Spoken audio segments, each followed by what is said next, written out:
গল্পকথন by Kallol chapter 2-তে আমাদের আজকের নিবেদন প্রিন্সিপাল ইব্রাহিম খাঁর লেখা গঙ্গারাম চৌকিদার। আমি নিজে বহু চেষ্টা চরিত করেও কর্মী হতে পারি নাই, তাই কর্মী লোক পেলে তাকে আমি ভালোবাসি। আমাদের গাঁয়ের চৌকিদার গঙ্গারাম বিশ্বকর্মা, তাই তাকে আমি এক বিশেষ চোখে দেখি। কেউ হয়তো বলবেন, পাড়া গাঁয়ের 5 টাকার চৌকিদার, আলসের বাদশা, কামচোরের ওস্তাদ, সেই বেটা আবার বিশ্বকর্মা। আমি অমন সমালোচকের সঙ্গে একমত নই। কি অদ্ভুত আমাদের গঙ্গারামের কর্মবৈচিত্র্য, আমি দেখে অবাক হই। গায়ে ডাকাতি হয়েছে, দারোগা কনস্টেবলে পাড়া ভরে গেছে। দারোগার মহা তর্জন গর্জন, বলেন, ওরে বেটা গঙ্গা, কোথায় ছিলে এতক্ষণ বলতো? গঙ্গারাম তার হাত, মুখ, চোখ, মাথা হতে অজস্র বিনয় বিতরণ করতে করতে বলে, আগে কর্তা এলাকাতেই ছিলাম। দারোগা হুঙ্কার ছাড়েন, এলাকায় থাকবি না তো বিলাতে গিয়ে থাকবি? কিন্তু এলাকাতে তোরা থাকতে এমন ডাকাতি হয় কেন? চৌকিদার আবার সালাম করে বলে, এ যে তেলেসমাত ডাকাতি, চোখের পলকে হয়ে গেল, কেউ জানলো, কেউ জানতেই পারল না। দারোগা যেন কুল পেলেন, প্রসন্ন কণ্ঠে বললেন, তাই তো, এখনকার ডাকাতিগুলো একদম বৈজ্ঞানিক ব্যাপার। বিএসসি এমএসসি পাশ করা লোকের কাণ্ড কিনা, কিন্তু এইসবের আশা করার সম্ভব হচ্ছে না। গঙ্গারাম চৌকিদার কৃতজ্ঞতায় মাথা নুইয়ে কোমরে একটা রাইট অ্যাঙ্গেল সৃষ্টি করে। তারপর বলে, কর্তার জন্যে মুরগি, আন্ডা, কলা, দই। দারোগা অভিমানে কণ্ঠ ভার করে বলেন, আর বাপু, মুরগি, কলা, দই এসব না খেয়েই থানায় ফিরে যাব আর কি। তবে জিজ্ঞেস করে দেখ তোদের প্রেসিডেন্ট সাহেবকে, উনি যদি একান্ত না ছাড়েন তবে ওসবের জোগাড় দেখতে পারিস। এরপর প্রেসিডেন্টের সঙ্গে একটু ফুসফাস, তারপর পাড়ার দিকে গঙ্গারাম ভোঁ দৌড়। মহকুমা হাকিম বাহাদুর মফস্বল করতে বের হয়েছেন। গিন্নির জন্য একজোড়া হাল ফ্যাশনের কঙ্কন চাই কিনা, তাই পথে পথে ট্যুর করে বেড়াতে হচ্ছে। বর্ষার শেষ, পথে পড়ল সড়ক ভাঙা। ভাঙা থেকে মোটর আর ওঠে না। তখন ডাক পড়ল অগতির গতির চৌকিদারের। 1, 2, 3, 4 জন এসে কোদাল মেরে রাস্তা ঠিক করে হাতিমকে সালাম ঠুকে বাড়ি ফিরল।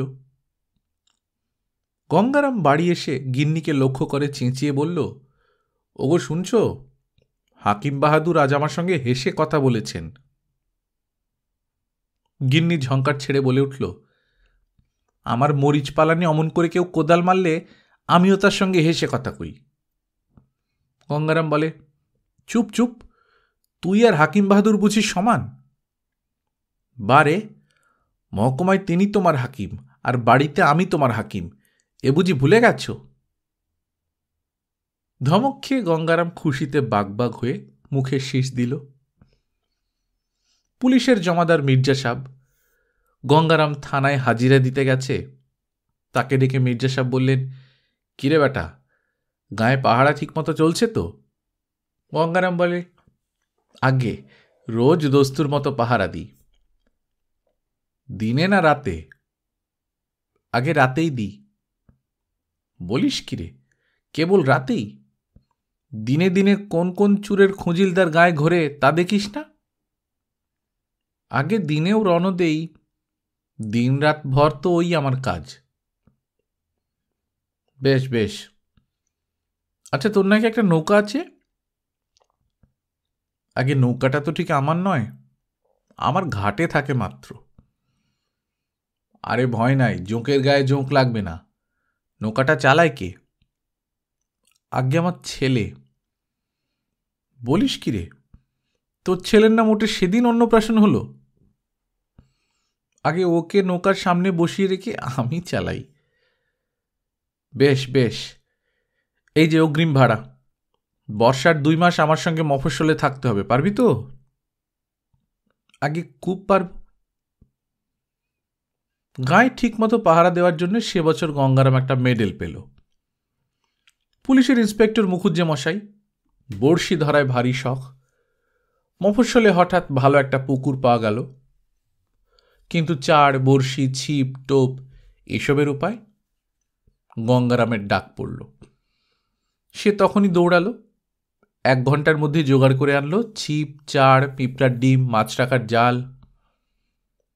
সেই বছর গঙ্গারাম অসাধারণ রাজভক্তির জন্য পেল একটি সনদ। ইউনিয়ন বোর্ডের প্রেসিডেন্ট চক্রবর্তী মশাই গঙ্গারামকে ডেকে বললেন, মেয়ের বিয়ে তো এসে গেল রে, তোরা যে এখনো চুপ করে রইলি, আগে হুকুম হলেই কাজে লেগে যেতে পারি। বেশ, তবে কাল থেকেই আয়। যে আজ্ঞে। কি করতে হবে জানিস তো? পাতা কাটতে হবে, চলা করতে হবে, নিমন্ত্রণপত্র নিয়ে দৌড়াতে হবে। আগে ওসব আমার জানা আছে, কিন্তু একা এলে তো হবে না ঠাকুর, ভেতরের কাজের জন্য গিন্নিকেও যে চাই। বেশ বেশ, যে কয়দিন আমার বাড়িতে কাজ থাকে সে কয়দিন তোরা সবাই এখানে খাওয়া দাওয়া করিস। গঙ্গারাম সারাদিন ঘোষবাড়ির মলন সেরে 10 ভেজা ধানের ঝাঁকা মাথায় করে সন্ধ্যায় বাড়ি ফিরছে।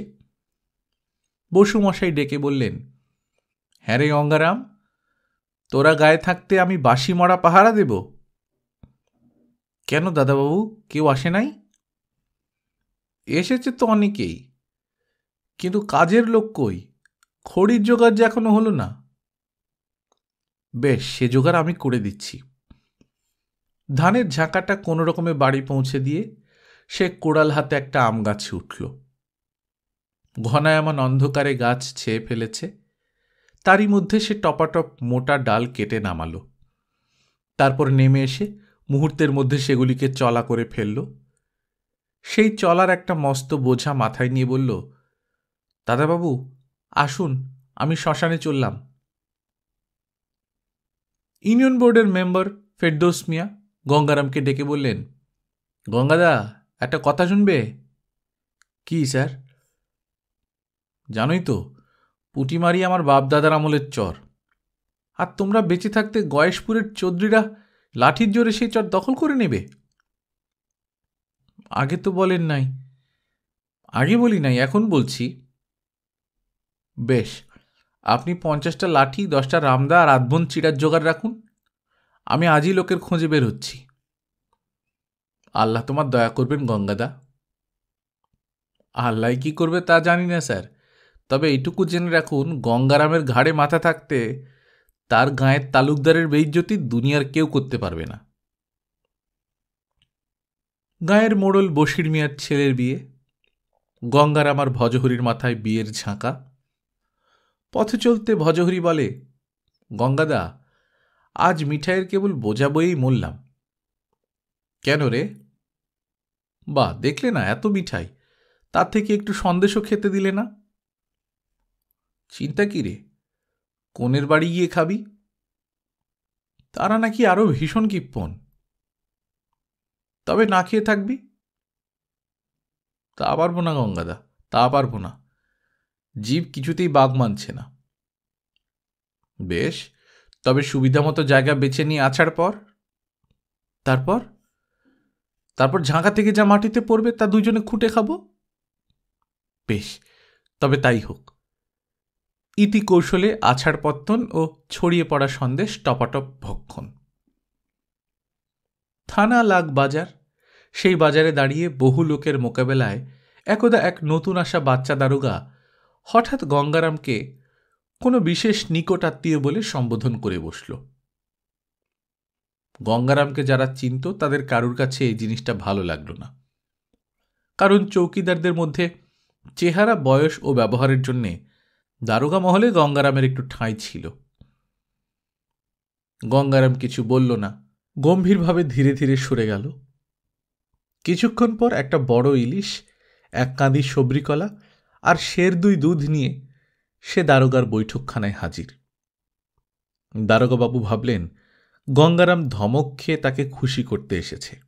বললেন, থাক থাক, আর ওসব করতে হবে না। গঙ্গারাম শান্ত দৃঢ় কণ্ঠে বলল, না কর্তা, এ আমাকে করতেই হবে। আমি জাতে ছোট, চাকরিতে নগণ্য। তবু এত লোকের মধ্যে আপনি আমার সঙ্গে আত্মীয়তা পেতেছেন, এ যে আমার পরম ভাগ্য। তারপর সে দারোগার খানসামার দিকে চেয়ে বলল, কেষ্ট, এসব নিয়ে ভেতরে যাও। দিদিকে বলো তার একটি ভাই এসব পাঠিয়েছে। আর হ্যাঁ, তাকে বলো আমি আজ জামাইবাবুর সঙ্গে খাব। এই বলেই গঙ্গারাম হনহন করে চলে গেল। উপস্থিত সকলে স্তব্ধ হয়ে মাথা নিচু করে রইল। লজ্জায় কেউ দারোগাবাবুর পানে মুখ তুলে চাইল না। কেবল জমাদার দারোগার পানে চেয়ে বললে, চৌকিদারের সঙ্গে বসে খাবেন বাবু? দারোগাবাবু বললেন, চৌকিদারের সঙ্গে বসে নয় জমাদার বাবু, গঙ্গারামের সঙ্গে বসে খাব। জমাদার ফের বললে, গঙ্গারাম যে জাতে নমশূদ্র। এবার দারোগা উচ্ছ্বসিত হয়ে উঠলেন, বললেন, জমাদার বাবু, আমি ছাত্র জীবনে স্বদেশী করে জেল খেটেছি। দেশপ্রেমের নামে আমি প্রফুল্লচন্দ্রের পাতিত্ব সমস্যা পড়ে সভায় সভায় বক্তৃতা করেছি, কিন্তু কেবল বক্তৃতাই করেছি, কখনো সেই মনীষীর বাণীকে কাজে পরিণত করি নাই। আজ গঙ্গারাম অজ্ঞাতসারে আমাকে সেই চ্যালেঞ্জ দিয়েছে। এই চ্যালেঞ্জ গ্রহণ না করে আমি গঙ্গারামের কাছে ছোট হতে পারব না।